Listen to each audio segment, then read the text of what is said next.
Welcome back, folks. Tonight we're delving into the mystery around a meal that might not have happened the way you think it did. A meal that's both sacred and possibly, entirely invented. Wow, that's a pretty bold statement. Are we really questioning whether that iconic meal, the Last Supper, was ever an actual historical event? Exactly. The idea here is that what so many believe, a simple dinner with bread and wine, is actually, a creation of later theological storytelling. Imagine Yep. if it was a ritual born out of symbolism, not eyewitness testimony. So, let me get this straight. The suggestion is that the Last Supper might be more of a myth, a sort of invented ritual, rather than, a factual historical moment? Right.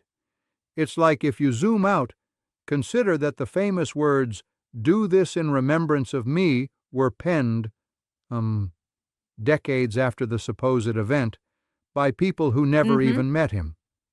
It raises the question of whether this meal was a remembered event or, well, a narrative crafted to make sense of something deeper. That's fascinating.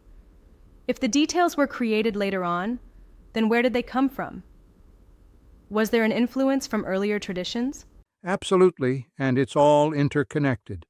Think of ancient Mediterranean rituals, the feasts for Dionysus, the communal meals of Mithras, not to mention the Egyptian celebrations for Osiris. These Yeah. were ceremonies all about communion with the divine using food and drink. So you're saying that early Christians might have reworked these existing traditions, adding their own symbols and meanings to create a new ritual? Exactly. It's like they took the symbolic framework of a meal and made it into, well, a sacred commemoration of Jesus' sacrifice.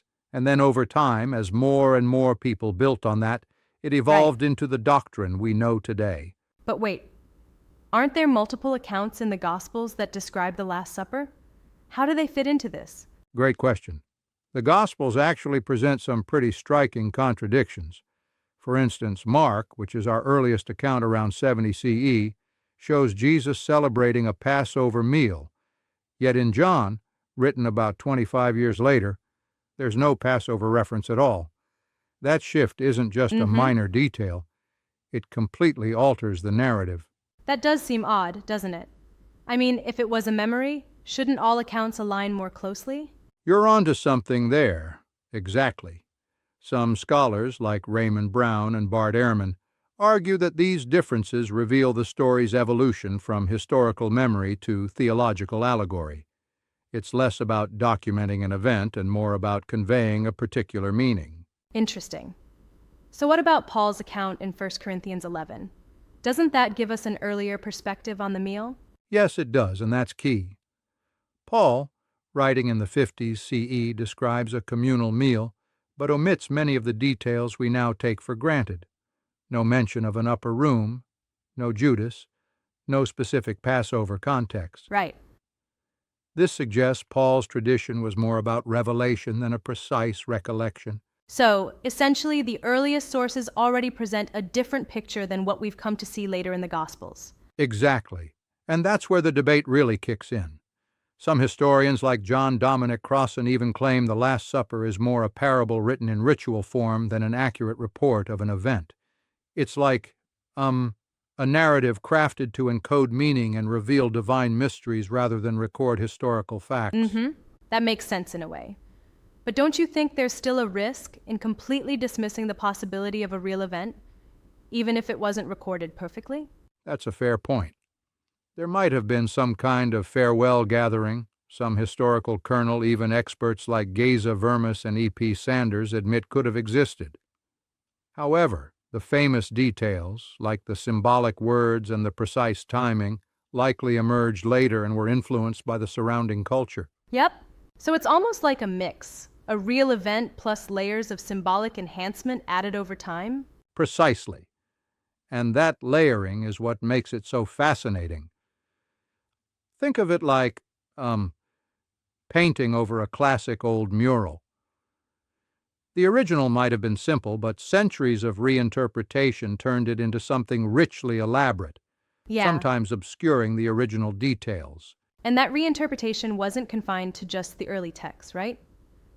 It evolved through rituals, manuals like the Didache, and then theological debates at councils such as Nicaea. Exactly.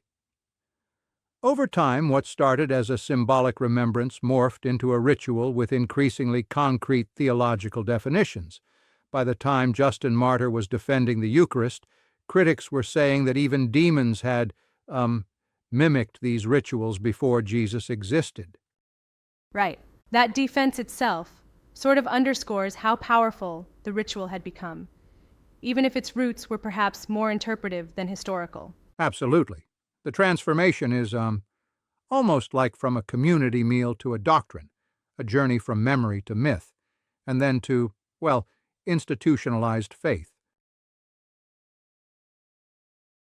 And all of this raises so many intriguing questions.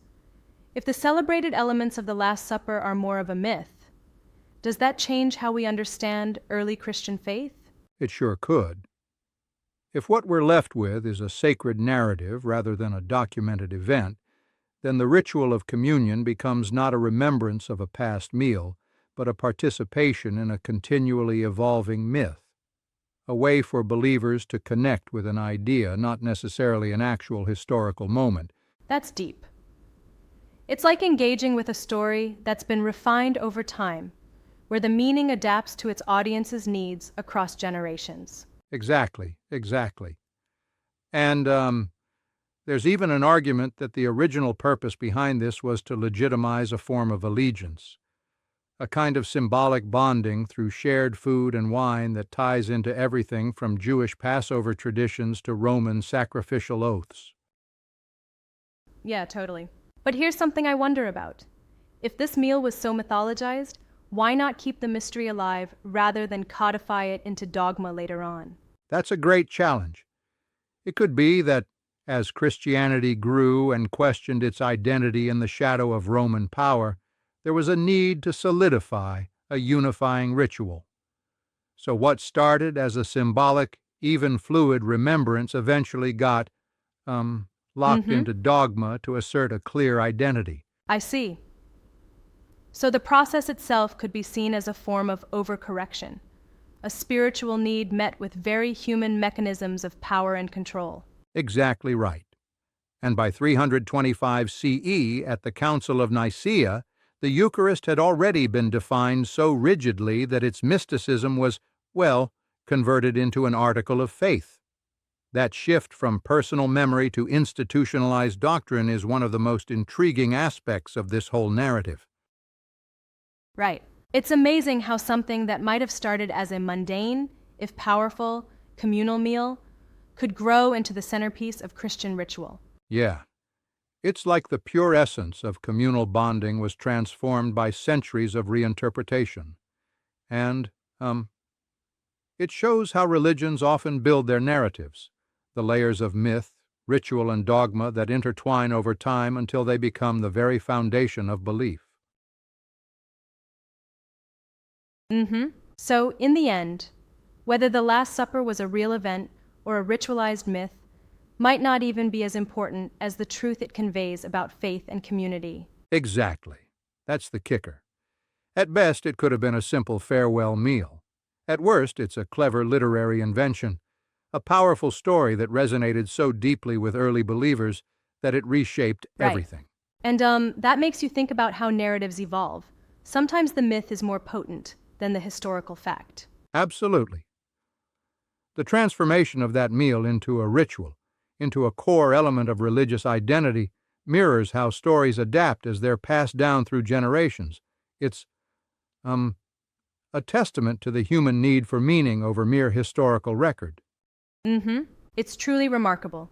This discussion really makes you question how history, myth, and ritual all blend together to shape our understanding of the sacred. Exactly.